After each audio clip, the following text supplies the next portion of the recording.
So తర్వాత తీన్మార్ వచ్చినప్పుడు భయమే లేదా మీ ఆయన వచ్చి మాట్లాడినప్పుడు అసలే సిటీ ఎవరో ఏంటో తెలియదు ఈయన వచ్చి మాట్లాడుతున్నారు అని ఫస్ట్ భయం ఏమీ లేదా? లేదు.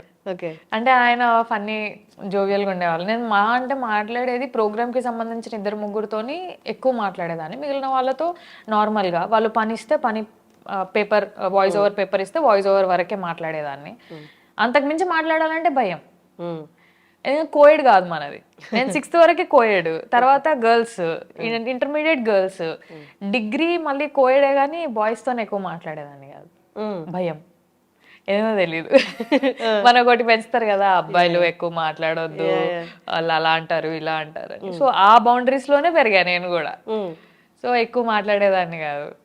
సో మాట్లాడించినప్పుడు కొంచెం కంఫర్టబుల్ జోన్ ఇచ్చారు ఆయన మాట్లాడినప్పుడు. సో అలా కంఫర్ట్ ఉండే అక్కడే. కానీ యాక్టింగ్ విషయానికి వస్తే యాక్టింగ్ ఫస్ట్ ఫిదా చేసినప్పటికి మీకు ఏ కైండ్ ఆఫ్ ఎక్స్పీరియన్స్ అయితే లేదు. ఫిదా చేస్తున్నప్పుడు కానీ తర్వాత కానీ ఎక్కడైనా యాక్టింగ్ ఆన్ ద స్పాట్ ఇబ్బంది పడి ఎవరు అంటే జస్ట్ టేక్స్ 2 takes 3 takes తీసుకునే ఆ నర్వస్నెస్ ఆ భయం అలా ఇది ఎప్పుడైనా కలిగిందా?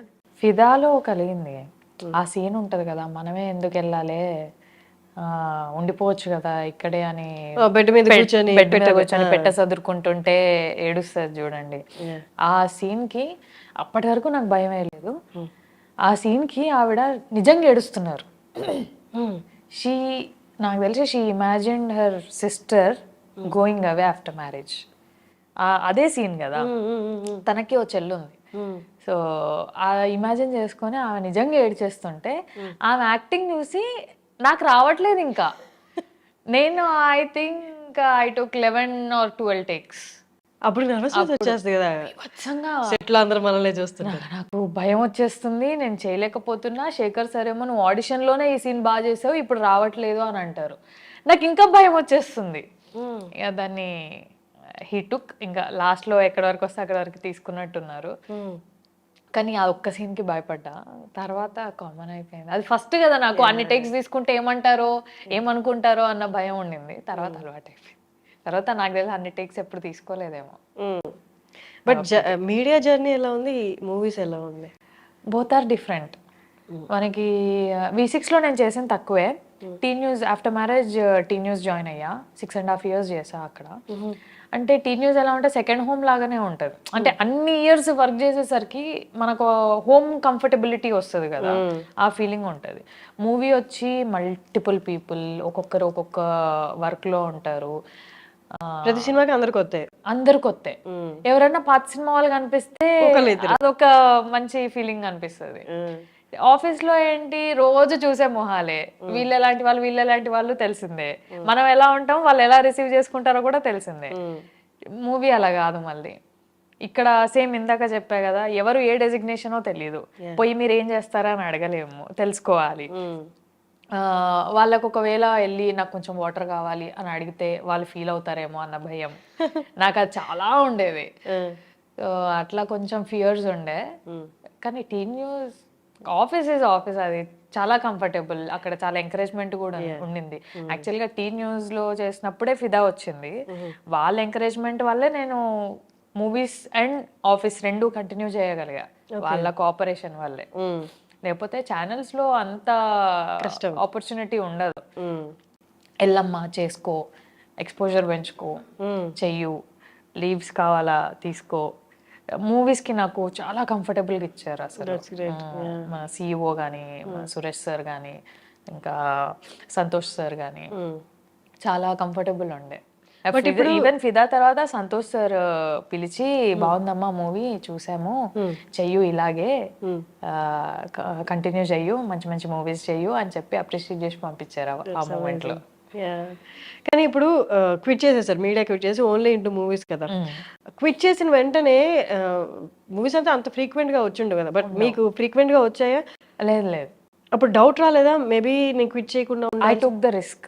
ఇంకా అంటే అది తెలుసు, ఆ రిస్క్ తెలుసు. ఇద్దరం సేమ్ ఇండస్ట్రీ కదా, నేను మా హస్బెండ్. రిస్క్ తీసుకున్నాను, ఇంకా తప్పలేదు. ఆయన అన్నారు డెఫినెట్గా కంటిన్యూ షూట్స్ ఉండవు, షూట్స్ లేనప్పుడు నువ్వు ఇంట్లోనే ఉండాలి అంటే ఓకే, ఉన్న దాంట్లో ఎంత ఉంటే అంత అడ్జస్ట్ అయిపోతా. కానీ రెండు ఈక్వల్ గా మళ్ళీ 1 month 2 months లీవ్స్ అంటే కూడా ఇస్తున్నారు కదా అని మనం తీసుకోలేము కదా, వాళ్ళకి ఇబ్బందే.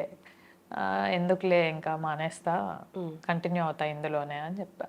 దాని తర్వాతే ఖుషి, అంబాజీపేట ఇవి స్టార్ట్ అయ్యాయి.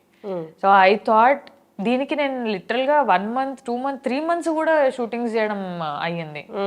సో ఓకే, ఖుషి అంతా బయట కదా, బయట 1 month కాశ్మీర్ అయ్యింది, మిగిలిన 1 month on and of Hyderabad అయ్యింది. ఓకే, ఎలా ఉంది సమంతతో యాక్టింగ్?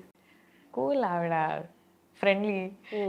నేను ఎవరిని ఎక్కువ మాట్లాడిను, నాతో నాలాగా మాట్లాడే వాళ్ళతో బడబడ మాట్లాడుకుంటాం కానీ, అంటే ఎవ్రీ ఆర్టిస్ట్ కి ఒక జోన్ ఉంటది, ఈవెన్ నాకు ఓ జోన్ ఉంటది. ఎవరైనా వచ్చి మాట్లాడితే నేను ఎలా ఫీల్ అవుతానో, నేను వెళ్ళి మాట్లాడినప్పుడు వాళ్ళు అలా ఫీల్ అవుతారేమో, వాళ్ళకి ఆ కంఫర్ట్ జోన్ అనేది లేకపోతే వాళ్ళు అలాగే ఫీల్ అవుతారేమో అన్న దాంట్లోనే ఉంటా నేను. సో నేను ఎక్కువ డిస్టర్బ్ చేయను. మాట్లాడినంత వరకు బాగా మాట్లాడేవారు సమంత గానీ విజయ్ గానీ, కూల్. రాగానే గుడ్ మార్నింగ్, హాయ్ బాయ్, ఆడవారికి బాగానే ఉండేది. ఇప్పుడు మీరు చెప్పిన ఇద్దరు పేర్లు సమంత కానీ సాయి పల్లవి కానీ, అంటే వీళ్ళు వాళ్ళ హార్డ్ వర్క్కి చాలా మందికి, వాళ్ళ హార్డ్ వర్క్తో చాలా మందికి గుర్తున్నారు.